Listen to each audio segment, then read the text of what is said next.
Hi there, and welcome to the Look-See for July 4th, 2025. Um, it's a little bit early, but there's a lot happening. So I hope you're having a quiet and relaxing 4th of July. The dog days of summer, which start, I think, in mid-July and last until almost the end of August, look like they're going to be quite interesting and very busy.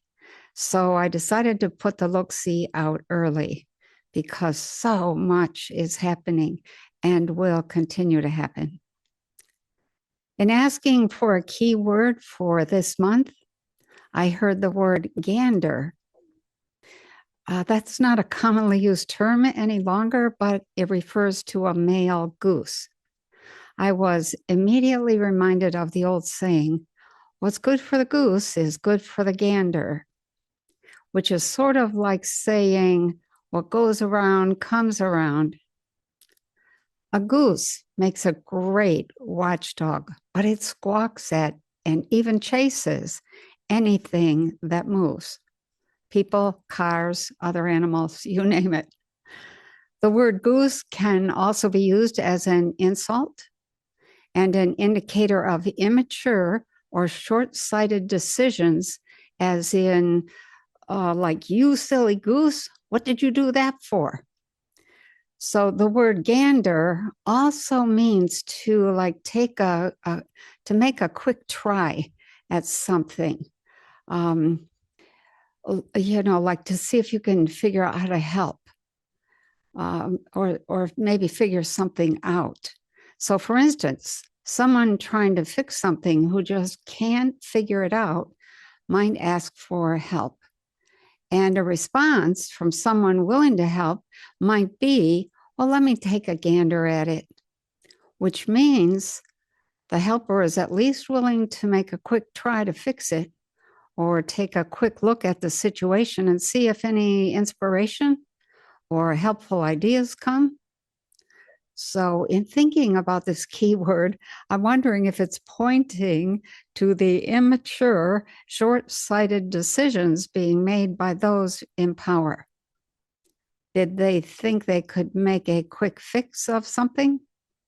What a bunch of silly ganders. So because of certain events in our world, we now have been set upon a path that does not have a good outcome unless we make it a good outcome. So I can no longer avoid saying more of what I see and how things unfold because now the die has been cast and the path chosen. So be forewarned that this Look-See will probably upset you somewhat, and maybe that will be a good thing in the long run if it helps you prepare physically, mentally, emotionally, spiritually. Once you've prepared as much as possible, then it's time to enjoy every minute of life that you experience. So let's begin. Number one, I'm going to start with a full-blown vision that I had on the night of June 15th, 2025. It was Sunday evening, and I had just returned that evening from my talk at the Arlington Institute in Berkeley Springs, West Virginia. I was tired after the long drive home, and after unpacking, I went to bed. I thought I would fall asleep immediately, but I didn't. Instantly, I found myself driving through a landscape of utter destruction. It was as if a bomb had gone off and everything had been destroyed. It was dark. It had recently rained and everything was wet. And the road was littered with pieces of cars, the remains of broken trucks, shattered houses, chunks of trees, old equipment, pieces of wood, metal, miscellaneous junk, and an enormous amount of stuff that was no longer recognizable. The road itself was treacherous, with potholes and missing pavement here and there. And I had to drive off the road and onto the shoulder at times to avoid hitting something or to miss a pothole. The feeling I had was one of shock, almost fright, And I kept opening my eyes to look at the room around me just to make sure I was in the right reality. But as soon as I closed them again, I was right back in that dark, foggy landscape of destruction. This was so disturbing that I was almost afraid to go to sleep for fear I would see what caused the destruction or would see something even more disturbing, like the death of people I loved or things like that. So full-blown, spontaneous visions are rare, and often they show you something that you absolutely need to know and deal with before it actually happens. This vision was incredibly real and very disturbing. It was telling me that we are about to experience some kind of destruction that is not just symbolic and will change life for many people, maybe millions of people. So get to your heart center and stay there as things unfold over this summer. Number 2, in getting started with each look-see, I often begin looking at least several weeks before the mid-month due date, and I often get rolling by looking at the entire upcoming month. This month, when I asked, what is in the headlines the first half of July 2025, the first thing I saw was land moving, rippling, almost like waves in water. It was a startling vision, and I had expected to see a water event on one of the coasts, but this was some kind of unusual earthquake. The descriptors I wrote here were land moving, rippling, disruption, Amazon, exodus, and no power. I also heard a voice say, just as I was coming out of that vision, bad time to die. I had the vague impression that I was watching something happening with the land in the Northwest, maybe even as far east as Montana and Nebraska. So if this was literal, there may be a serious and far-reaching earthquake in the Northwest. If it was symbolic, there may be a very big disruptive change of some kind in that area. So keep your antennas up if you live in that area. Be ready to move. Number 3, when I returned to asking, what is in the headlines the first half of July 2025, I saw a mountain and a fire. I didn't see much else, just that the fire seemed significant. I drew a picture of some mountains, some fire, a house, and some kind of building down below. And the descriptors that I wrote were fire, mountain, trees, building, popping sounds, cries, pain. And that was it. I assumed the popping sounds were the sound of the forest fire, and the cries and pain were because the fire was destroying something precious to someone. But now I think this was related to the Idaho sniper who set some brush on fire and then killed or injured the firefighters who showed up to fight the fire. This was such an unnecessary tragedy. And my heart goes out to the people in Idaho who have lost a loved one. Take a moment, everybody, and just send them some warm, loving thoughts. It helps. Number 4, I want to share a letter I wrote to Donald Trump after the US bombed Iran. The letter is dated June 22nd, 2025, and it begins, Dear Mr. Trump, I write in total dismay at what you have done. What on earth were you thinking? Do you realize you have just shot yourself and all of us in the foot? How dare you bomb Iran and put all of us at risk? How dare you give any legitimacy to Israel's empty excuse that they had a right to defend themselves? Defend themselves against what? It's the world that needs defense against Israel. I have watched you very closely over the past year because more often than not, the things you said and did all seemed to be carefully scripted to appear that you were standing up for a world of peace, common sense, and truth. But more than once, what you said could have been taken as either good or bad. And what you did could have easily been seen as a move by the cabal side. More than once, I mentioned that sometimes it looked as if you were leading us right into the squeeze gates. And in case you don't know what squeeze gates are, they entrap an animal that has been led into it so the farmer can trim its hooves or vaccinate, tag, inseminate, or otherwise do as he wishes with that animal. Whatever. You have just destroyed the MAGA base, and the result will be a bristling lack of support, even a withdrawal of states from the U.S. Union. Why didn't you stand up and say no to those who suggested this bombing was a good idea? What happened to all those fancy deal-making skills you brag about?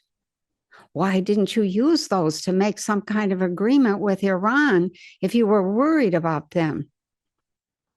Why didn't you stand up to Netanyahu? Can't you see he's nothing but a thug?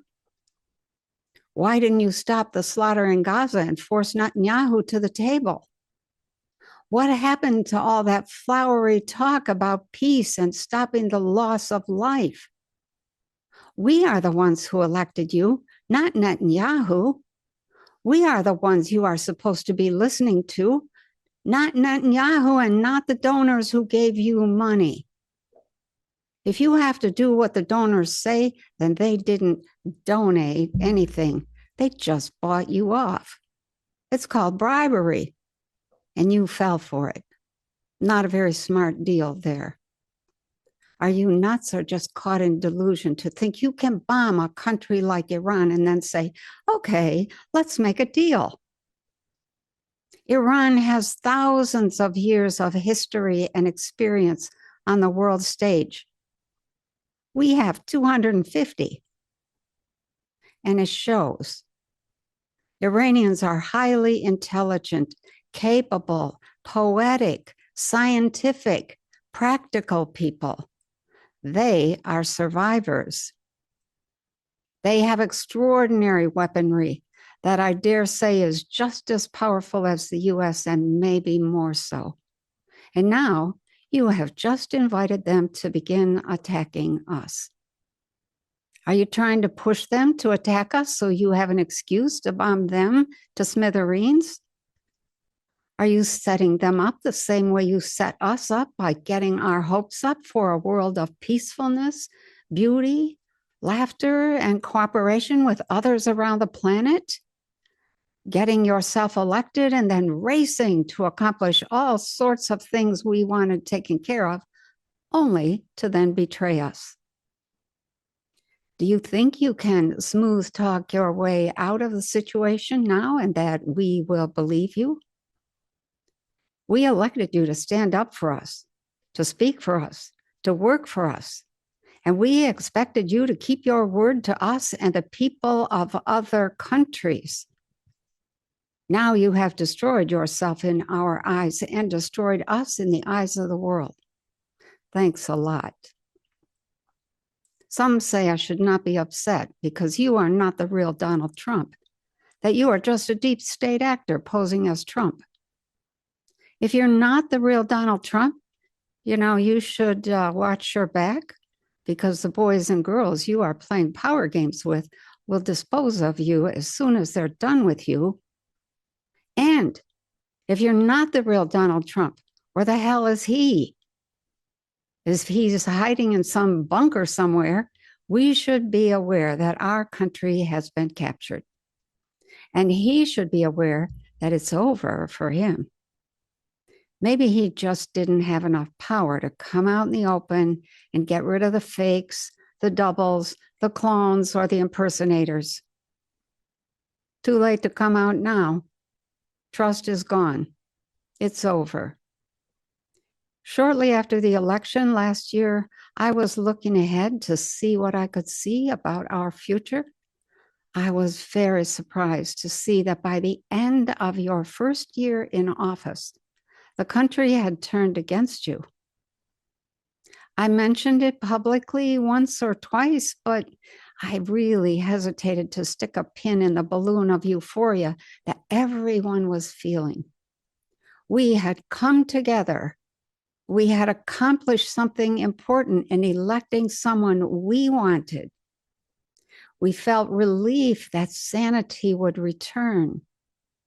We had hope that life would settle down to something good after all the uproar, the lies, the craziness, and the outright persecution of the Biden years. I could not imagine how or why we would so dramatically turn against you in such a short time. So I kept watching and listening, always wondering whether or not the man we were seeing was the real Donald Trump. I was giving you the benefit of the doubt, but in spite of your blunt, somewhat passionate speeches, I could not shake the feeling that something was amiss. I kept waiting for you to play your hand in a way that would clearly indicate whether you were to be trusted or not. And now that hand has been played. We have been lied to and betrayed, set up to look like a rogue nation, and moved into the crosshairs of an enemy we do not want, who did not harm us, and who we would never have brought any harm to. In bombing Iran, in attacking a population whose national policy is no first strikes, in doing that bombing without the permission of Congress, in attacking without provocation, bombing another country with no reason to do so. You have violated the Constitution. You've committed a war crime. And that is an impeachable offense. As I said earlier, what were you thinking? If you were thinking regime change in Iran, let me make a small prediction. The regime change you wanted to see in Iran will happen here in the US instead. And you are finished. Sincerely, Penny Kelly. Number 5, as we move forward, it's important to understand that the die has been cast, so to speak. A path has been chosen by those running the US government, whoever they are.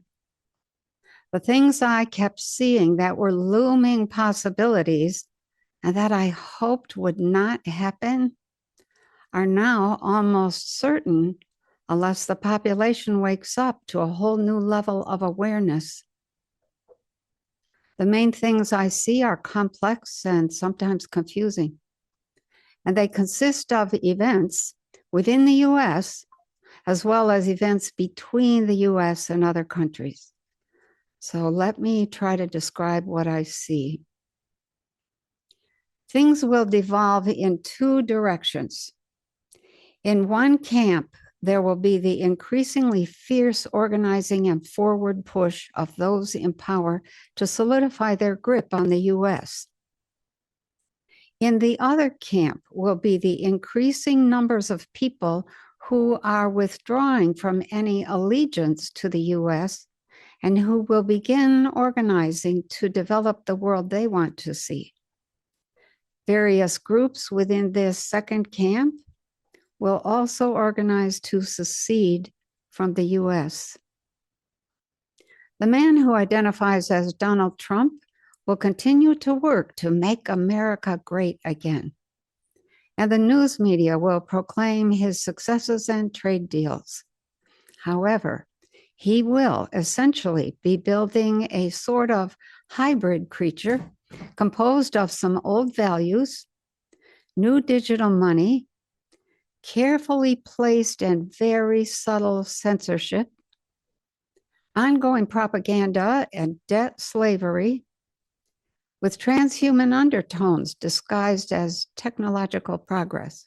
This will look successful to some people and will make it easy for those who are not discerning to get on board. For those who are paying attention, it will be clear that Trump is ruling by decree and executive order.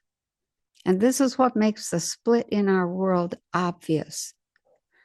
However, now and then, things will be done according to constitutional law in order to keep the illusion of the old America alive.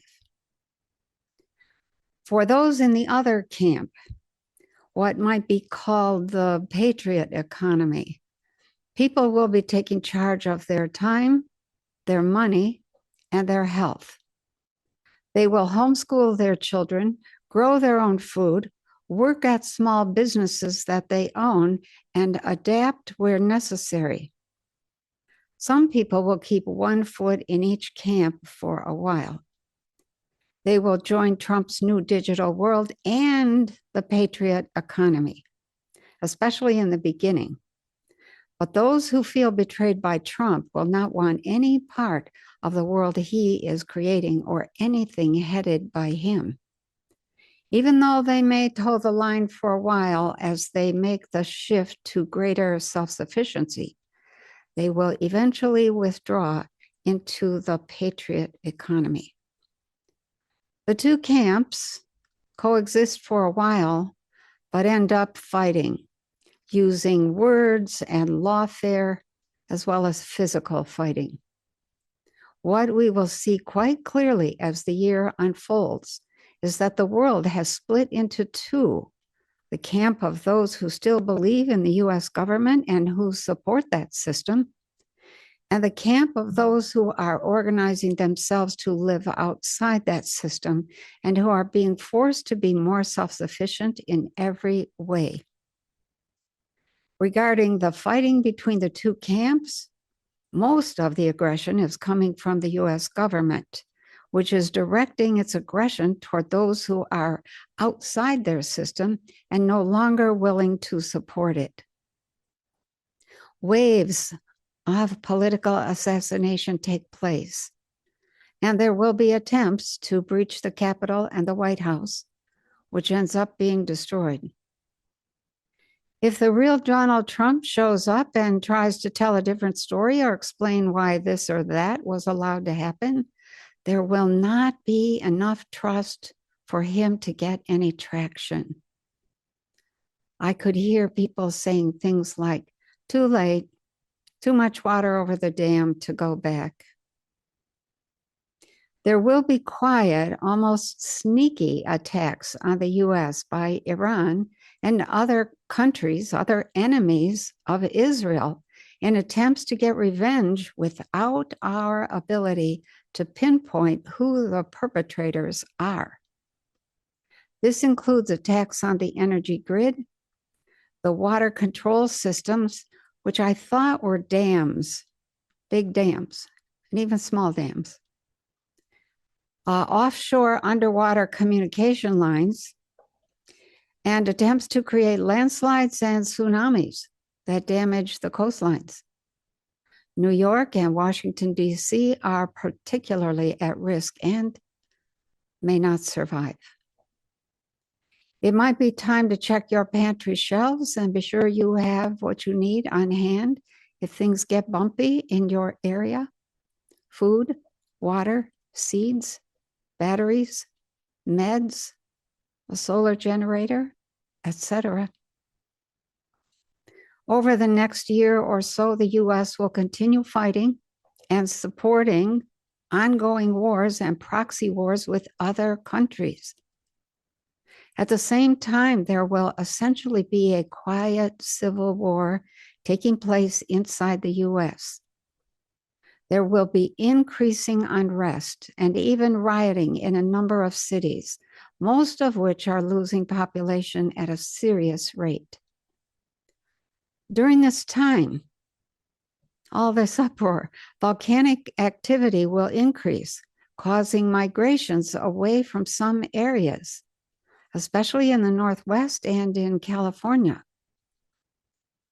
Storms that are longer and stronger in both North and South cause disruption because we, the planet, we are moving through the galactic current sheet.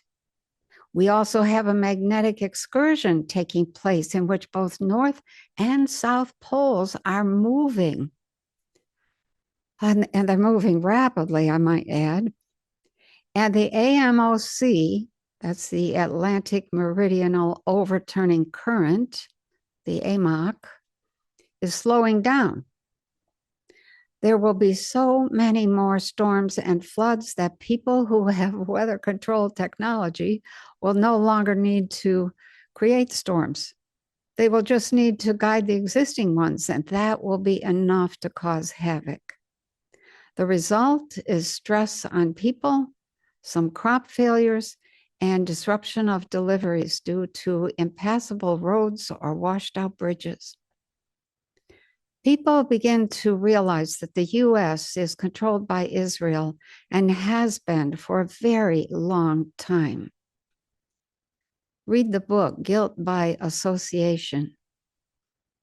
Israel is controlled by the Rothschilds, and they are the ones, the Rothschilds, who set up Israel as a nation in 1948, copying the stories of the Hebrews from the Bible in order to give themselves an air of history and legitimacy. Regardless of what you believe or whose side you are on, the everyday reality for the people of Earth, and that's us, is and always has been the need for clean air, clean water, good food, clothing, shelter, transportation, communication, and other people. We need one another if we want to survive. And if we want to survive, those are the things we must focus on. So keep your focus on common sense and choosing life. Don't freak out. Over the next year, many will foolishly waste resources and try to live normally because they continue to think that things will return to normal soon. However, things are changing in a deep and permanent way. The next 2 years will be the perfect time to make big changes in your life, to learn new skills, and to set up a new lifestyle calendar based on Mother Nature and the seasons.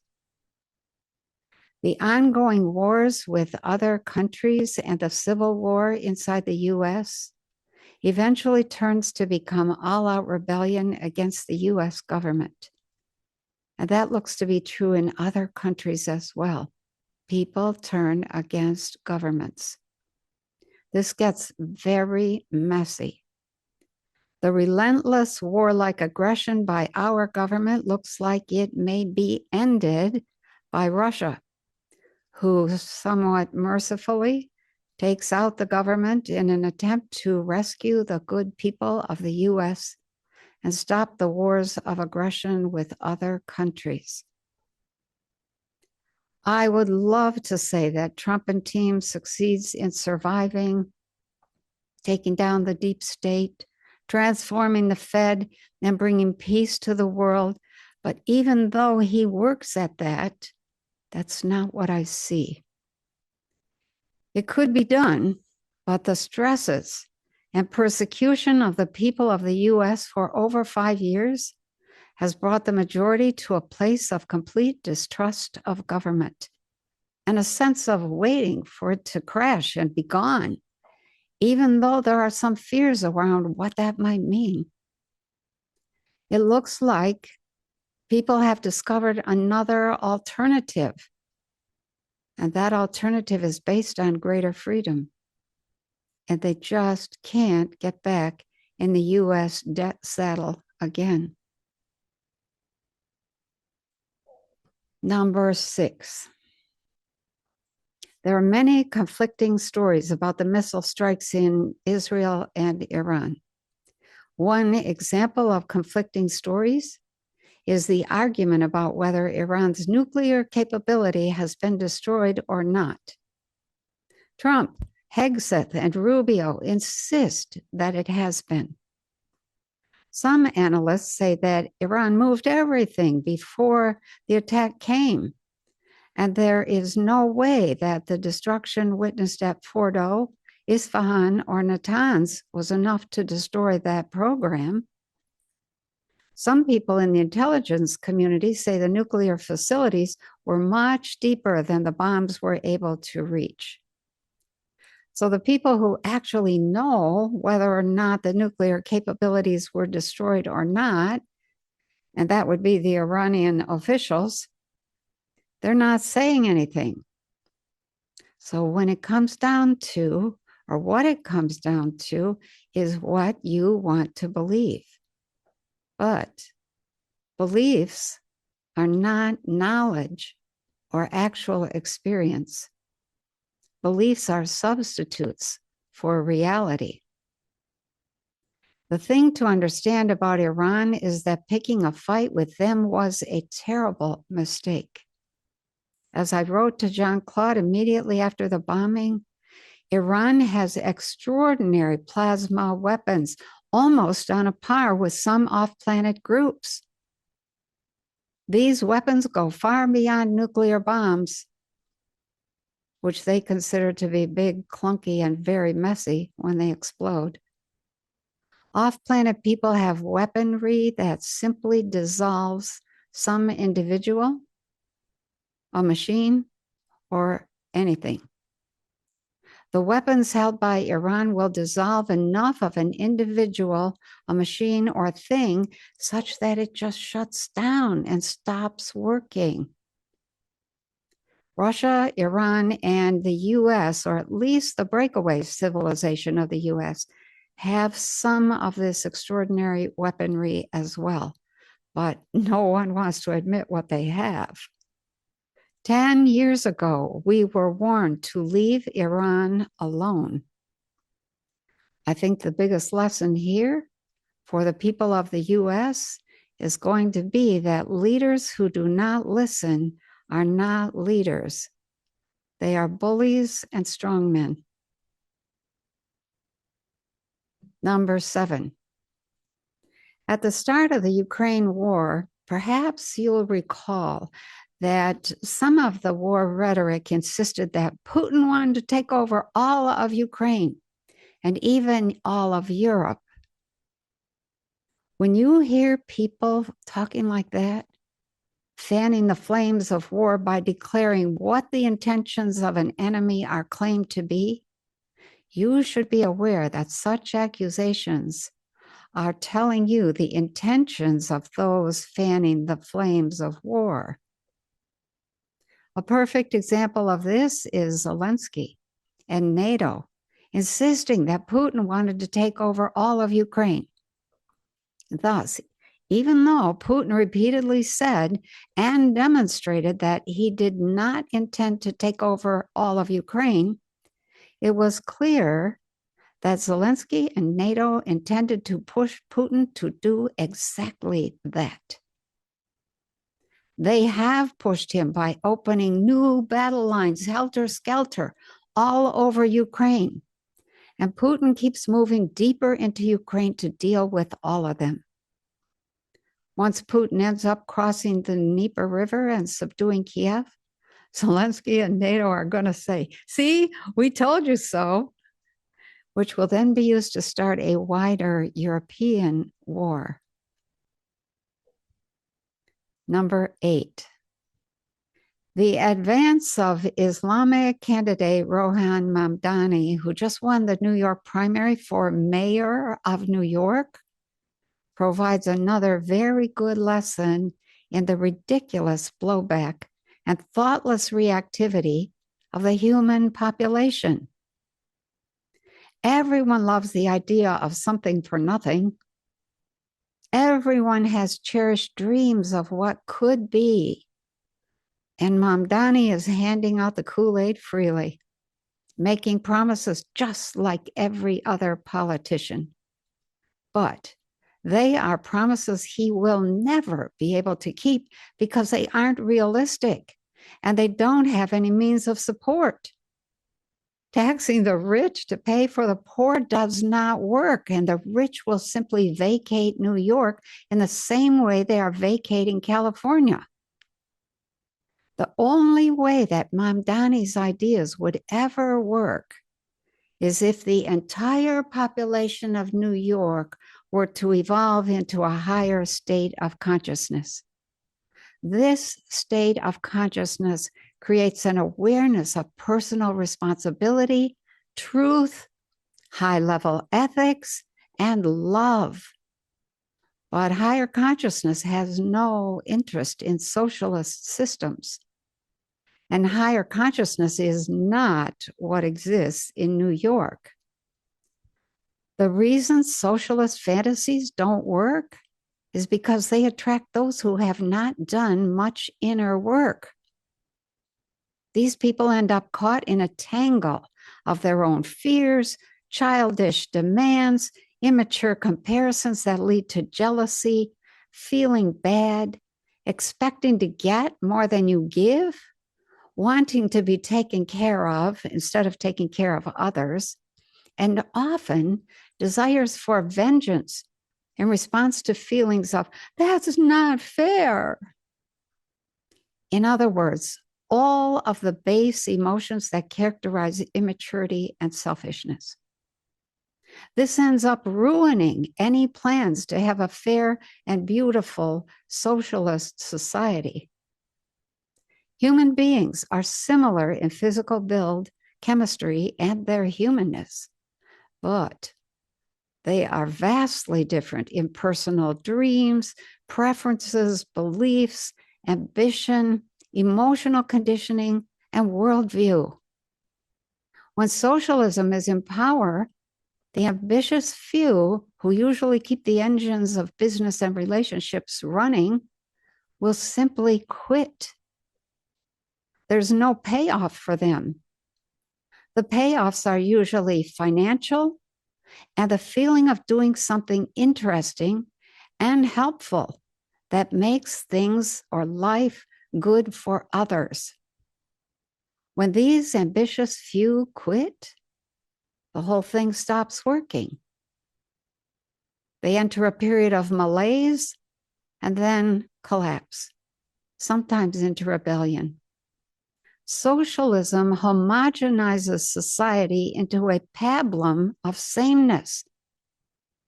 It is our differences that spark curiosity and drive success. When are we going to get that? Number 9. At the end of 2027, people become a bit panicky as they realize that the Apophis asteroid is very close. This asteroid is due to pass very close to Earth, and not only is it projected to pass between the Earth and the Moon, it is projected to pass between the Earth and the ring of communication satellites that circle the Earth. This does not bode well for GPS and communication in our future. What is more concerning is that the asteroid is trailed by a cloud of debris, and at least some of that debris is predicted to hit the Earth. A debris event could be similar to the Tunguska explosion that flattened 830 square miles of Siberian forest in 1908.